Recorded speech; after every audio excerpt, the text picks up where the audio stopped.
All right, so this is exponents number 3.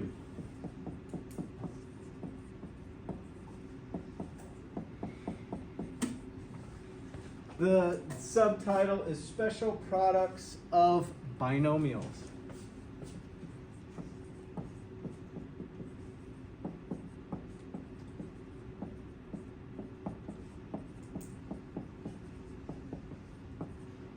Binomials. All right, let's see what they give us first. Let's jump straight into, I can't see it on the board, I wish it were larger. You guys can pull this up on your screen, you don't have to see it on the board. First item here is x plus 3 squared.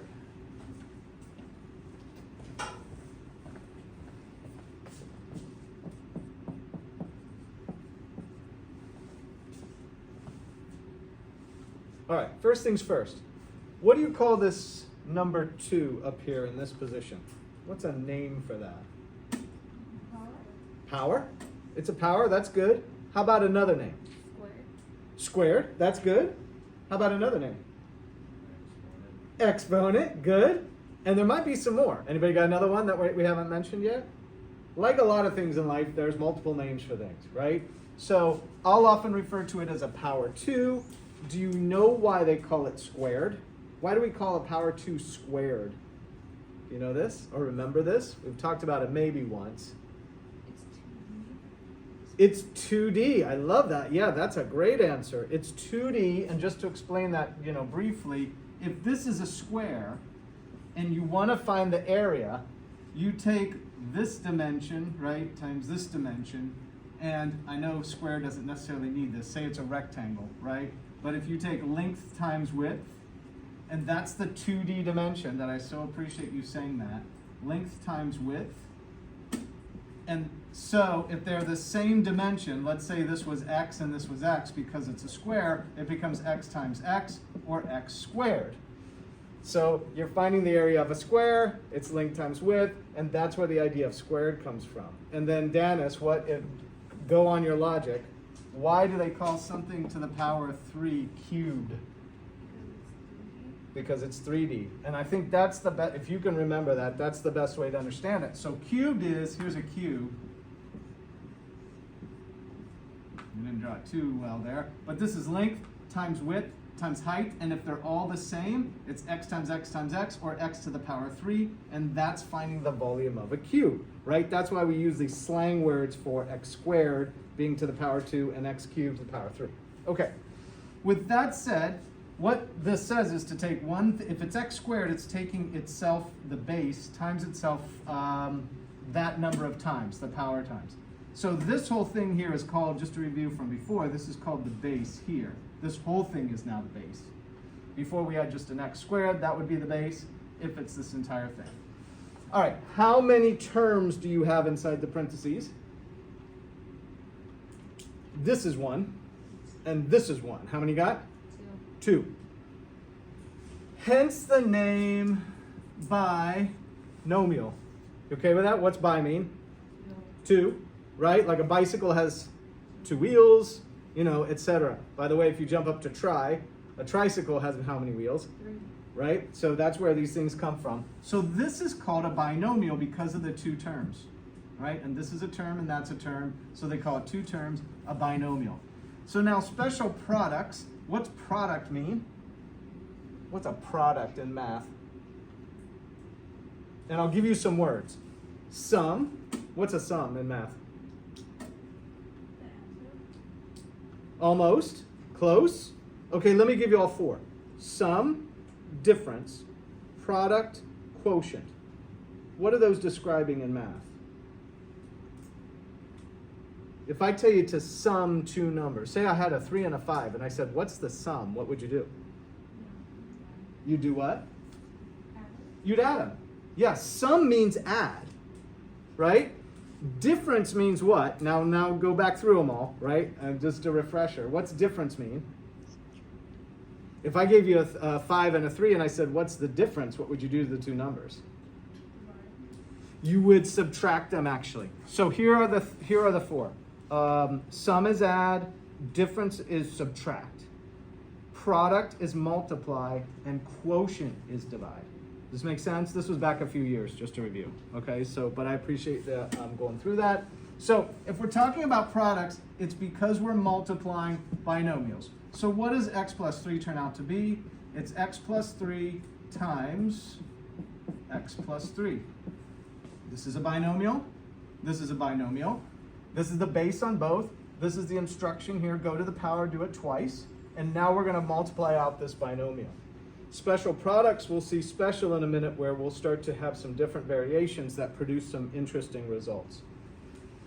So in the US, we teach a method for multiplying this, which is actually different. I've had some students from other countries, and they always see this instruction and they go, what are you talking about? This isn't what I learned back in whatever country, right? So in a lot of cases, this method is an American instruction method.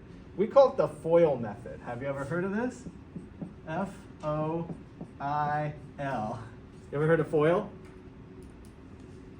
Okay, here's what it stands for. First, outside. I can't write vertically. Inside. And last. Oh, there we go. L-A-S-T. All right, first, outside, inside, last. You want to repeat them just for the sake of it? Okay, say FOIL. Say first. First. Repeat after me. First. First. Outside. Outside. Inside. Last. Okay, and it's kind of weird. It's an acronym, right? There would be periods in there to do the FOIL method. So what do we have here? We have these two binomials. There's a center line coming down between them. And then this would be the first term of this binomial and the first term of this binomial. So the first instruction is to multiply the first terms. So those are the first terms of the two. The outside terms are the most out here. So this would be outside of this binomial, and that would be outside of this one. So they're going to get multiplied. Then there's an inside multiplication. These are the two inside the two binomials, so they get multiplied. And then there's the two last. This is the last term of the first binomial and the last term of the second, so they get multiplied. It's 4 multiplication steps. 1, x times x, so that's the first terms. X times x is x squared. Outside, 3 times x is 3x. Inside, 3 times x, it's here now, so now we're down to the third multiply. 3 times x is again 3x. And then last, 3 times 3 is 9. 4 multiplication steps, and it produces this thing to the power x, and we call this a quadratic. And one of the ways I remember it's a quadratic is because it's produced by 1, 2, 3, 4 multiplication steps. But actually the number of terms, these two are like terms. What's that acronym we remember for like terms? Starts with a C? CLT. CLT. Yes, thank you, thank you. CLT, combine like terms. So the 3x plus the 3x come out to be 6x. There's still the x squared out front, and there's the 9 here. I'll refer to it as the tail sometimes, very inaccurate way of saying it, but just the number on the end. Notice they're all different terms now in terms of like terms. You can't combine these anymore. So this becomes what we call a quadratic. Now, when I was in high school, it bothered me that there were 3 terms and the name was quadratic. So the quadratic is referring to the fact that this is a power 2. And for me, the easiest way to explain it is it comes from 4 multiplication steps, hence the word quad, right? You've seen a quad runner with how many wheels, right? So that's sort of the strangeness of these names, where it kind of makes sense if you think about it one way. If you don't think about it that way, it doesn't make any sense at all, potentially. All right, so that's a multiplying with the FOIL method. And now let's do another one and start to see the variations on why they call these special terms. All right. So notice this first one. The first binomials we multiplied was x plus 3 and x plus 3. The base was the same. Let's not raise it to a power, but let's multiply 2 binomials like this. Let's say x plus 3 on the first one and multiply it by x minus 3. So here we can't say squared anymore because they're different, right? This has to just stand like this and say multiplied. We're going to do the 4 steps again. We're going to go first, outside, inside. Last, x times x is x squared. Outside, now you have a minus 3 times an x, so a minus 3x. Inside, you have a positive 3 times an x, so plus 3x. And last, you have a plus 3 times a negative 3. So a positive times a negative is a negative. 3 times 3 is a 9. Now we're going to do that CLT, the combined like terms. What is a negative 3x plus a 3x? Yeah, somebody went like this, right? 0. They offset each other. They disappear. So these cancel. What's left?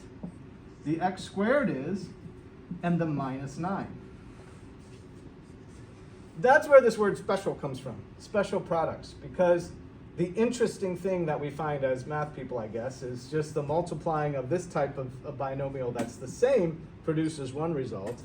Switching the signs starts to cancel this interior a set of terms out, so they disappear from the result. And let's see what else we cover in this thing. CLT, this one, recitals, example. So I want you to think ahead. Remember what we do in math. First we taught you addition, then we taught you, what did we teach you right after addition? Subtraction, right? One's a forward and the other's a backward, right? We're always teaching you forward and backward in math. We taught you multiplication, and right after that we taught you division. Here we are doing something forward. We're multiplying. So guess what we're going to teach you next at some point? This is multiplying. Division. Now, this is called distribution property, right? We're distributing here. Distribute. And we think of it as distributing this number across different numbers, right? Across numbers within a parentheses, distribute. The opposite of distribute, which is a division process, is factoring. And I want to show you that now just because remember in the forward and reverse in math, we taught you addition, then we taught you subtraction. Which was easiest? Addition or subtraction for you? For me at least. Addition was easiest for me. Which was easier for you, the multiplication or the division? And if you see where I'm headed here, for me the multiplication was easier, the division was more difficult. I think of it as walking forward is easier slightly than walking backward. When you walk backward, you can't go as fast, you don't know where you're going, right? It's a little bit harder going in reverse. So I think they're the same way in math. Here's the interesting part. At some point you may be asked to factor this, and factoring now takes on a more difficult process, right? We have to say, well, if this was produced by 2 binomials and there was an x and an x, what was being multiplied together to produce this result? Well, I would go through some options. It could be a -1 and a +9. Isn't -1 times +9 -9? Yes. But when I add -1x and the +9x, I get an 8x in here, and I don't have that. So this can't be the right thing that's in there. So notice my factoring or going in reverse, how much more difficult this is than going forward. But start to prep your brain for that opposite step too. Factoring is quite difficult for a lot of us, right? As we experiment, right, one of the experiments would be this. And then we can see, yeah, they're going to cancel out. That's why there's no middle term there. It's got to be this as the factoring. So you start at something, you multiply to get a result, you divide to go back to the original. And this is what we do with multiplying. You take 2 times 3 is 6. And then if you reverse it and say 6 divided by 3 is 2, right? We always have this forward and reverse, multiply and divide. In this case, it's going to be distribute and factoring. And that's kind of where you're rolling with this special terms idea, is the idea that this middle term cancels out. All right, some vocabulary before we wrap up. These are called terms, right? This is a term, this is a term, this is a term. We have names like binomial. Guess what you'd call this with 3 terms? Trinomial. And then we also have the word poly. What's poly mean? Many. right? So you could call this a polynomial because it's many terms, right? But you could also call it trinomial because it's 3. If you happen to have 4 terms or 5, you could always put polynomial in there and start to cover that, a name for that statement. And so trinomial, binomial. Oh, what's a monomial? 1. So this standalone x cubed, this would be a monomial. Just one term. Fair enough? Reasonable once you hear it? Okay, and that's it for now. That's our exponents number 3.